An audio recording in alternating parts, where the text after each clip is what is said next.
Hello friends, welcome back to Anvesha the channel. आज हम लोग पढ़ेंगे राम की शक्ति पूजा।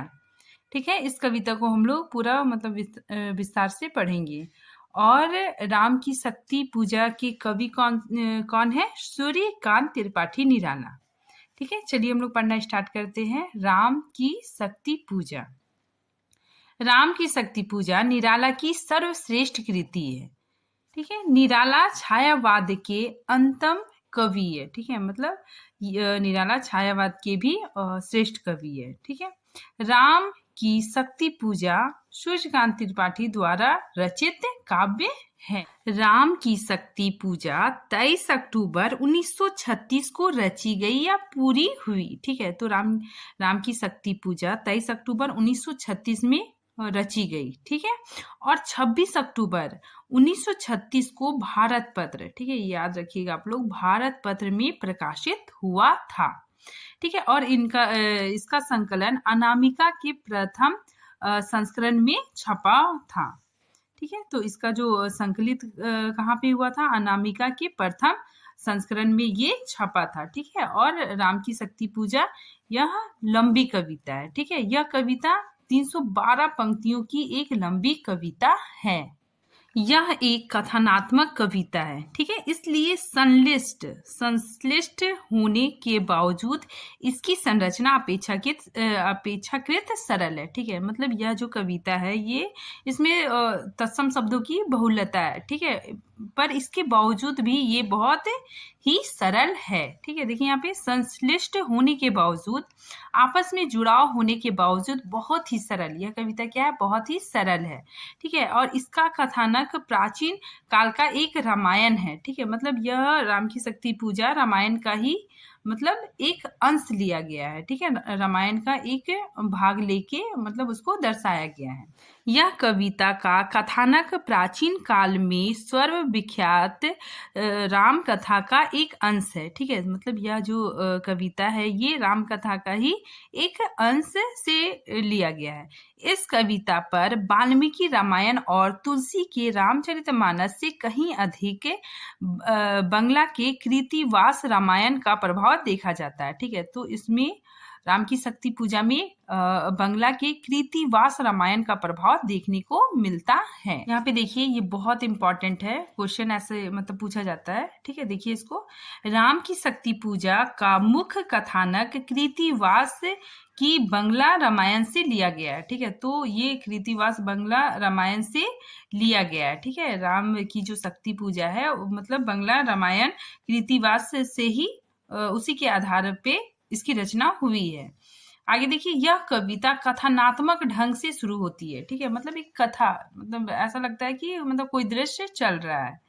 ठीक है, तो ये कथनात्मक ढंग से शुरू होती है और जिस तरह घटनाएं घटती है, ठीक है, जो दिखाया जाता है वो हमें थोड़ी बहुत नाटकीय दिखाई देती है। ठीक है, मतलब इसमें जो घटनाक्रम चलता है तो उसमें लगता है कि मतलब नाटक चल रहा है।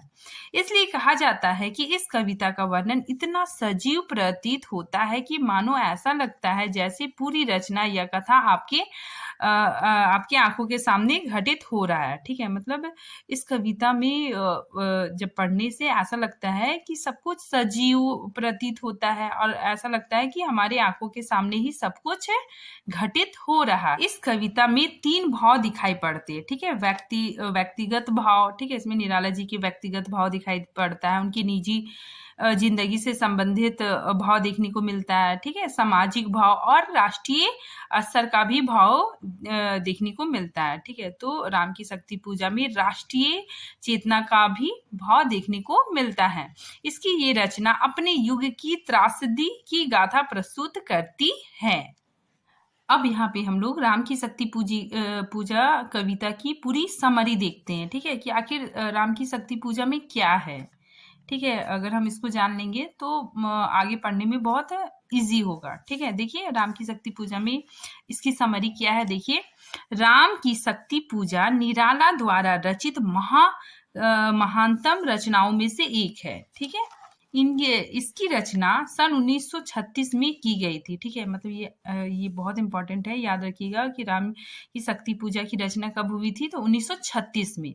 यह एक लंबी कविता है जो राम रावण के युद्ध पर आधारित है। ठीक, युद्ध के दौरान अचानक श्री राम देखते हैं कि स्वयं माँ दुर्गा रावण की रक्षा कर रही है और उनके सभी प्रहार नाकाम हो रहे थे। ठीक है, तो इसमें राम और रावण के बीच युद्ध चल रहा था। ठीक है, तो अचानक रावण की जो शक्ति होती है वो बहुत बढ़ जाती है। ठीक है, तो क्या होता है कि रावण की तरफ से माँ दुर्गा रावण की रक्षा करती है। ठीक है, और राम के जितने प्रहार थे वो सब नाकाम हो रहे थे। ठीक है, राम चिंतित होते हैं, राम क्या होते हैं, बहुत परेशान होने लगते हैं क्योंकि रावण की शक्ति बहुत बढ़ जाती है। ठीक है, वो मतलब वानरों पे प्रहार करने लगते हैं बहुत बुरे तरीके से। ठीक है, और राम बहुत चिंतित होने लगते हैं। ठीक है, और उन्हें लगता है कि युद्ध को जीतना और सीता की मुक्ति कराना अब संभव नहीं दिख रहा था। ठीक है, क्योंकि महाशक्ति दुर्गा दुष्ट और अन्यायी रावण का साथ दे रही थी। ठीक है, तो माँ दुर्गा रावण का साथ दे रही थी, इसीलिए मतलब युद्ध को जीतना थोड़ा मुश्किल लग रहा था। ठीक है, आगे देखिए, युद्ध के बाद श्री राम अपनी पीड़ा और संशय, ठीक है, अपनी पीड़ा और अपनी जो समस्या है वो अपने दल के सेना नायकों और योद्धाओं के सामने व्यक्त करते हैं। ठीक है, मतलब वो बताते हैं कि माँ दुर्गा और रावण की तरफ से लड़ रही है। ठीक है, तो जामवंत जी ये परामर्श देते हैं, मतलब ये सलाह देते हैं कि श्री राम को भी रावण की तरह माँ दुर्गा की आराधना करनी चाहिए। ठीक है, माँ दुर्गा की पूजा करनी चाहिए और उन्हें प्रसन्न करना चाहिए। इस पर सभी लोग सहमत हो जाते हैं। ठीक है, आगे देखिए, हनुमान जी पूजा के लिए 108 कमल लेकर आते हैं। ठीक है, और राम आराधना आरंभ कर देते हैं, मतलब राम जी पूजा करना प्रारंभ कर दे। इस अनुष्ठान के अंतिम चरण में माँ दुर्गा श्री राम की परीक्षा लेने के लिए एक कमल छिपा लेती है। ठीक है, तो माँ दुर्गा मतलब श्री राम की परीक्षा लेना चाहती है, इसीलिए वो क्या करती है, एक कमल छिपा लेती है। ठीक है, श्री राम व्याकुल होने लगते हैं क्योंकि पूजा का समय हो रहा है। ठीक है, और एक कमल नहीं है तो भगवान राम क्या चढ़ाएंगे, इसीलिए वो बहुत व्याकुल होने लगते हैं। ठीक है, वो सोचने लगते हैं कि हमारी मेरी जो पूजा है, मेरी जो आराधना है वो मतलब टूट जाएगी, मतलब पूजा भंग हो जाएगा और माँ दुर्गा मतलब मुझसे रुष्ट हो जाएगी, मतलब मुझसे गुस्सा हो जाएगी। और इसी क्षण वो मतलब निर्णय लेते हैं। ठीक है, तो और इस निर्णायक घड़ी में फैसला लेते हैं कि अपना एक नेत्र कमल के स्थान पर अर्पित कर देंगे। ठीक है, तो इस वक्त क्या होता है कि श्री राम बहुत व्याकुल हो जाते हैं, बहुत परेशान हो जाते हैं। तब इन्हें याद आता है कि उनकी माता उन्हें राजीव नयन कहती थी। ठीक है, तो राजीव नयन मतलब कमल के समान नयन। ठीक है, तो इसीलिए वो श्री राम जी क्या करते हैं, अपना एक नेत्र, ठीक है, अपनी एक आंख कमल के स्थान पर अर्पित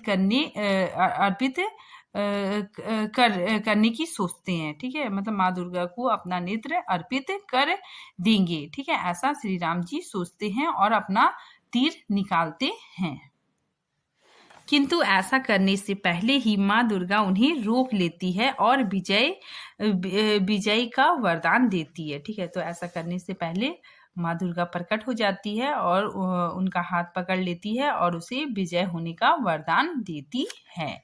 अब हम लोग एक एक करके थोड़ा सा इस कविता को पढ़ेंगे।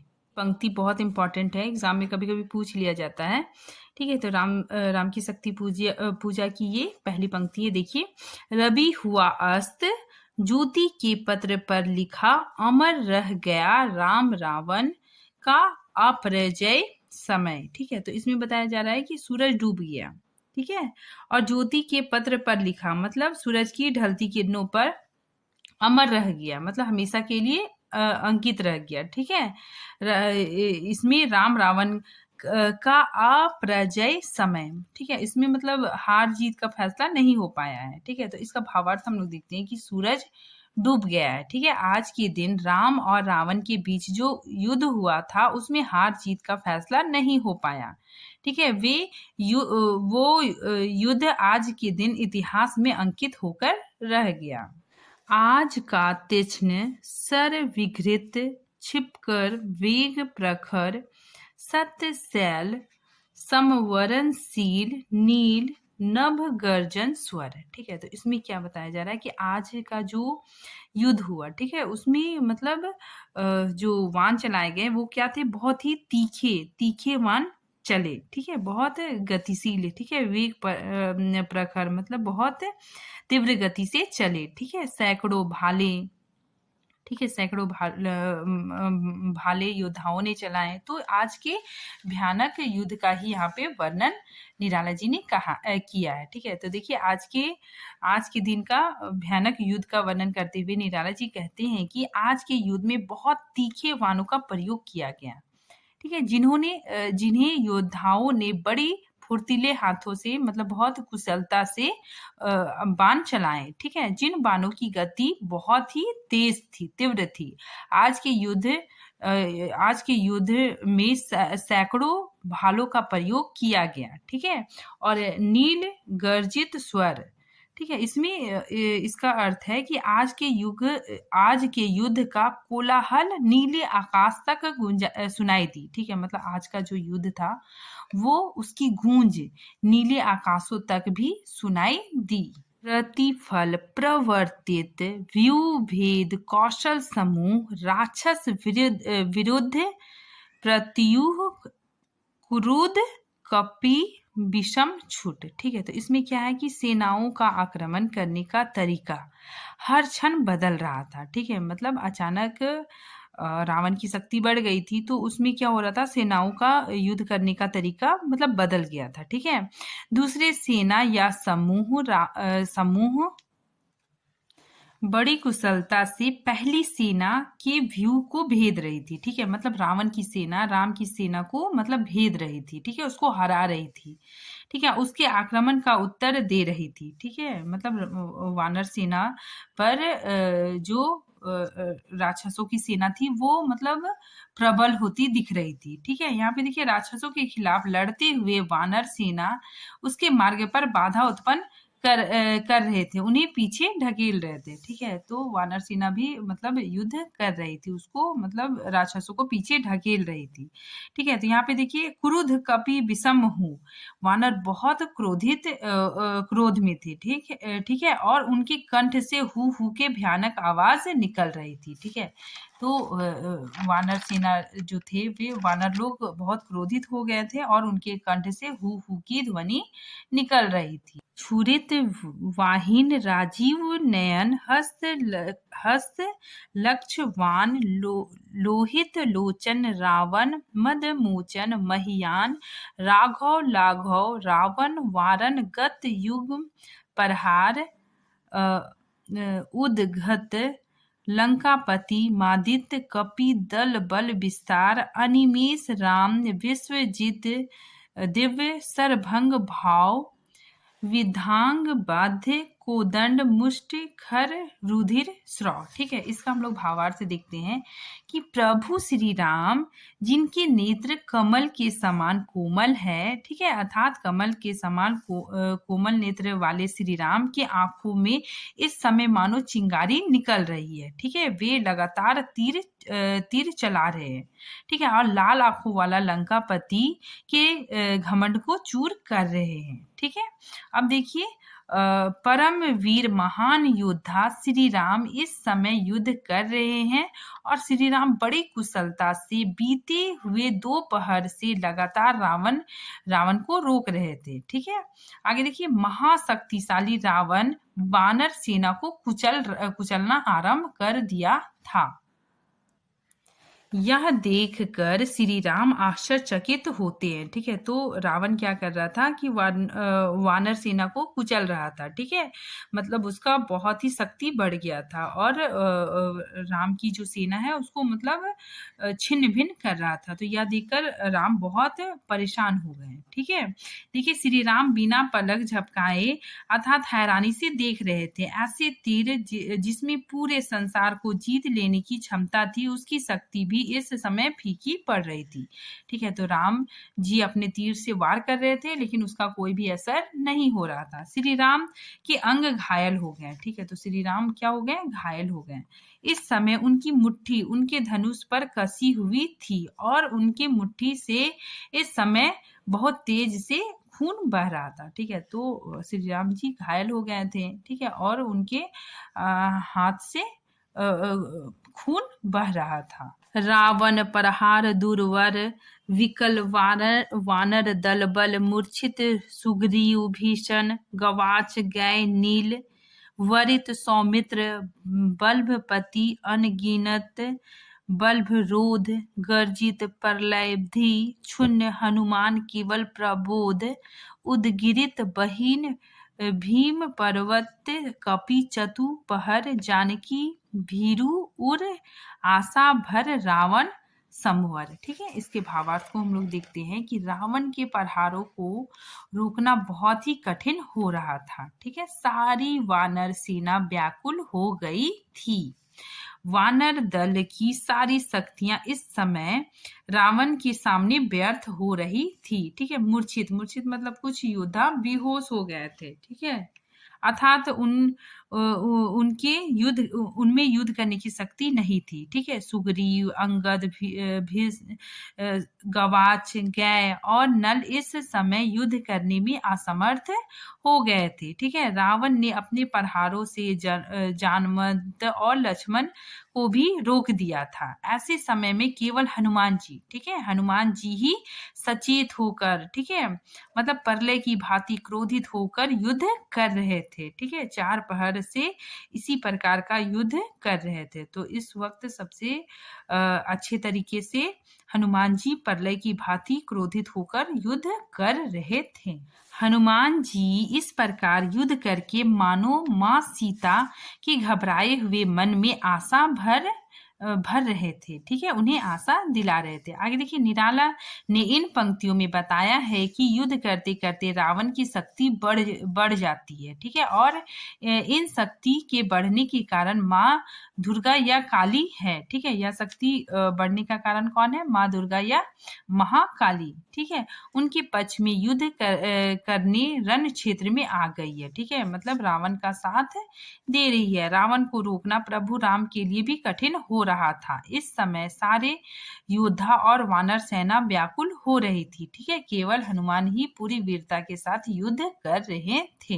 लौट युग दल राक्षस पद तल पृथ्वी टलमल विध मोह उल्लास से बार बार आकाश विकल वानर वाहिनी खिन्न लख निज पति चरण चिन्ह चल रही शिविर की ओर स्थल दल जो भिन्न प्रस्मित है वातावरण नमित मुख संध्या कमल लक्ष्मण चिंता फल पीछे वानर वीर सकल। ठीक है, इसका भावार्थ हम लोग देखते हैं। ऐसा लग रहा है राक्षसों के जय घोष से या उसकी खुशी आनंद से आकाश भी व्याकुल हो रहा है। ठीक है, मतलब ये युद्ध में जो राक्षस लोग थे वो बहुत ही प्रसन्न हो गए थे। ठीक है, और उनकी उसका जो राक्षसों की जो खुशी है, ठीक है, उसकी जो आनंद है वो आकाश को भी व्याकुल कर रही थी। ठीक है, उनका जय घोष मानो आकाश को चीर रहा था। वानर की सेना बहुत उदास मन से अपने अपने खेमे की ओर लौट रहे थे। ठीक है, अपने स्वामी के पैरों के निशान वे सभी सिर झुकाए चल रहे थे। ठीक है, तो वानर सेना क्या थी? बहुत उदास होकर सिर झुकाए चल रही थी। निराला वानरों की सेना की तुलना वृद्ध व्यक्ति से करते हैं। ठीक है, तो निराला वानरों की सेना की तुलना किससे करते हैं? वृद्ध व्यक्ति से करते हैं, जिसके जीवन में कोई उल्लास और उमंग नहीं होता है। वातावरण इस समय बहुत उदास है। ठीक है, चारों चेहरे मुरझाए हुए हैं। संध्या के समय जिस प्रकार कमल मुरझा जाता है, वानर सेना के मुख उसी प्रकार मुरझाए हुए थे। ठीक है, लक्ष्मण इस समय चिंतित है। ठीक है, उसके पीछे पूरी वानर सेना चल रही थी। सभी सैनिक और सभी योद्धा इस समय उदास थे। रघुनाथ आगे अवनी पर, अवनी मतलब पृथ्वी, ठीक है, अवनी पर नवनीत चरण सलथ धनु गुण है कटिबद्ध, शस्त्र तुरीन धरन, दृढ़ जटा मुकुट हो, विप्त पति लट से खुल, फैला पृष्ठ पर बाहुओं पर वक्ष पर विपुल, उतरा जो दुर्गम पर्वत पर, नैस अंधकार चमकती दूर, ताराएं जो हो कहीं पार। हम लोग इन पंक्तियों का भावार्थ देखते हैं कि प्रभु श्री राम सबसे आगे चल रहे हैं और वे अपने कोमल चरणों को धरती पर रख रहे हैं। आज के युद्ध के बाद उनका व्यक्तित्व कैसा हो गया है, निराला उसका वर्णन करते हुए लिखते हैं कि जिन कपड़ों से वे अपने तस्कर, ठीक है, तस्कर को बांधते थे, ठीक है, वे भी खिसक गया है, ठीक है, यानी ढीला ढाला पड़ गया है। दृढ़ जटा मुकुट, मतलब जब वे अपनी जटाओं को बांधते थे तो वह एक मुकुट के भांति लगता था, ठीक है, लेकिन आज वे लटे, ठीक है, वे जटाएं क्या है, बिखरी पड़ी हुई है, मतलब श्री राम के बाल बिखरे पड़े हुए हैं। इस समय उनकी जटाएं खुलकर पीठ, भुजाओं, छाती में बाल फैल गए हैं, ठीक है, श्री राम की जटाएं उनके शरीर पर फैल गई है। ऐसा लग रहा है मानो किसी दुर्गम पर्वत, ठीक है, किसी दुर्गम पर्वत पर रात्रि का अंधेरा उतर आया हो। आए सब शिविर सानु पर पर्वत के मंथर, मंथर मतलब धीरे धीरे, सुग्रीव, विभीषण, जामवंत आदिक वानर, सेनापति दल विशेष के अंगद, हनुमान, नल नील गवाच, प्रात के रण का समाधान करने के लिए फिर वानर दल आश्रय स्थल बैठे।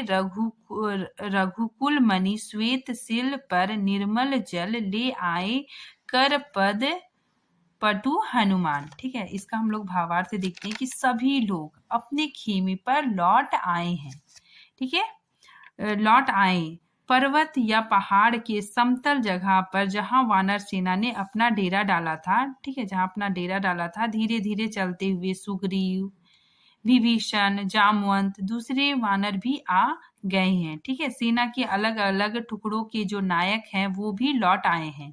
अंगद, हनुमान, नल, नील जैसे योद्धा धीरे धीरे एकत्र हो रहे हैं, ठीक है, क्योंकि उन्हें फिर से सुबह युद्ध करना है, ठीक है, अगले दिन युद्ध करना है, इसलिए वे कोई योजना बनाना चाहते हैं, ठीक है, अर्थात कोई रणनीति बनाना चाहते हैं। वे धीरे धीरे सभा में उपस्थित हो रहे थे। श्री राम एक सफेद सिल मतलब सफेद पत्थर पर बैठे हुए थे, ठीक है, और हनुमान हाथ और पैर धोने के लिए साफ सुथरा पानी लेकर आ गए थे। अन्य वीर सर के गए तीर संध्या विधान वंदना इसको करने को लौटे सतवार, सब घेर राम को बैठे आज के तत्पर, पीछे लक्ष्मण, सामने विभीषण, भल धीर सुग्रीव, प्रांत पर पद पदम के महावीर, थुतपति अन्य जो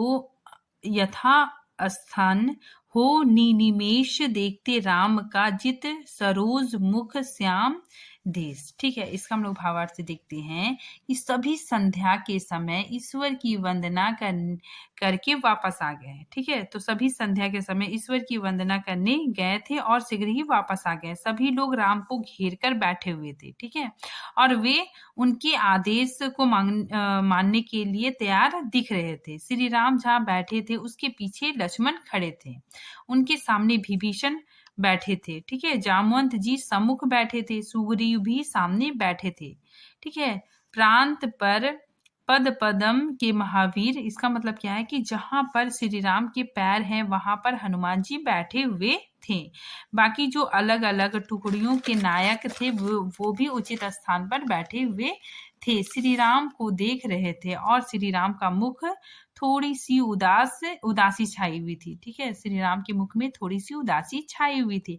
आज के युद्ध ने प्रभु राम को विचलित कर दिया था, ठीक है। अब देखिए स्थिर राघवेंद्र को हिला रहा फिर संशय रह रह उठता जग जीवन में रावण जय भय। ठीक है, तो इस विकट काल में राम के मन में सीता की स्मृति आती है। ठीक है, अचानक क्या होता है, राम के मन में, राम बहुत उदास बैठे हुए हैं, ठीक है, सोच रहे हैं, तो उन्हें सीता की याद आती है। ठीक है, उनका पराजय भाव समाप्त हो जाता है जब राम इस बात की घोषणा करते हैं कि शक्ति स्वयं रावण के पक्ष में है। ठीक है, मतलब उनके अंदर पराजय का भाव समाप्त हो जाता है और वे मतलब सभा में बोलते हैं कि जो शक्ति माँ दुर्गा है वो रावण के पक्ष में है।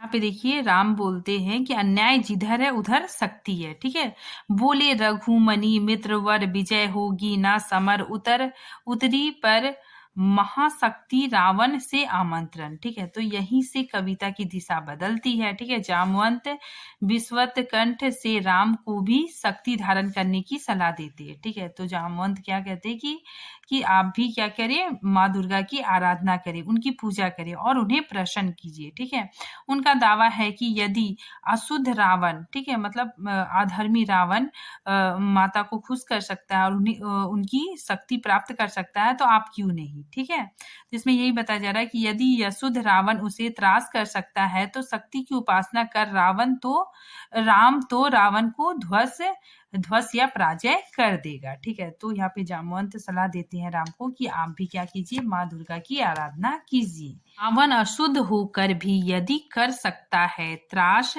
तो निश्चय तुम हो सिद्ध करो उसे ध्वंस। ठीक है, शक्ति की करो मौलिक कल्पना करो पूजन। ठीक है, तो इस तरह से राम उपासना करते हैं और शक्ति द्वारा एक कमल चुरा लिए जाने पर भी राम अपने नेत्र अर्पित करने के लिए तैयार हो जाते हैं। ठीक है, तो माँ दुर्गा क्या करती है, एक ठो कमल छिपा लेती है, तो श्री राम अपना नेत्र माता के चरणों में अर्पित करने के लिए तैयार हो जाते हैं। ठीक है, तो उसी क्षण देवी का आगमन होता है और वे राम को विजय होने का आशीर्वाद देती है। इसी बिंदु पर कविता समाप्त हो जाती है। अब हम लोग कुछ विशेष तथ्य देखेंगे। शुरुआत की 18 पंक्तियों के बाद पूर्ण विराम चिन्ह है। ठीक है, और उसके पहले कॉमा लगा हुआ है। ठीक है, और इस राम की शक्ति पूजा की जो कविता है इसमें तत्सम बहुलता भाषा का प्रयोग हुआ है। ठीक है, मतलब इसमें तत्सम शब्दों का बहुत ज्यादा प्रयोग हुआ है। ठीक है, नाद सौंदर्य की दृष्टि से बेजोड़ कविता है। ठीक है, निराला के व्यक्तिगत दुख राम की शक्ति पूजा में प्रकट होता है। फिर नारी मुक्ति। ठीक है, नारी स्मिता की रक्षा का भाव इसमें दिखाया गया है। स्वतंत्रता आंदोलन के माध्यम से नवीन चेतना जागृत का स्वर भी है। ठीक है, मतलब इसमें स्वतंत्रता आंदोलन के माध्यम से नवीन चेतना को जागरूक किया गया है।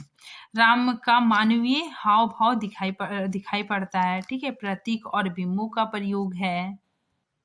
एक पौराणिक प्रसंग के माध्यम से यह कविता अपने युग को उजागर करती है। ठीक है, यह कविता नैतिक सिद्धि पर आधारित काव्य है। ठीक है, निराला के राम आधुनिक मानव हैं जो न्याय के पसदर होते हुए भी टूटते हैं, संशय करते हैं और यहाँ तक कि अपनी नियति को कोसते हैं। ठीक है, मतलब निराला के जो राम है वो मतलब आम इंसान के जैसा दिखाया गया है। ठीक है, वो मतलब लौकिक राम नहीं है। तो यहाँ पे बताया जा रहा है कि निराला के राम कैसे आधुनिक मानव है। ठीक है, जो न्याय के पक्षधर होते हुए भी टूटते हैं। ठीक है, वे दुखी होते हैं। ठीक है, और अपनी नियति को भी कोसते हैं। ठीक है, धिक जीवन जो पाता ही आया विरोध, धिक जीवन जिसके लिए सदा ही किया शोध। ठीक है, इस कविता का मुख्य विषय सीता की मुक्ति है और राम रावण का युद्ध इस कविता का मुख्य विषय नहीं है। ठीक है, इस कविता का मुख्य विषय सीता की मुक्ति ही है। ठीक है, आज के लिए इतना ही। Thank you friends.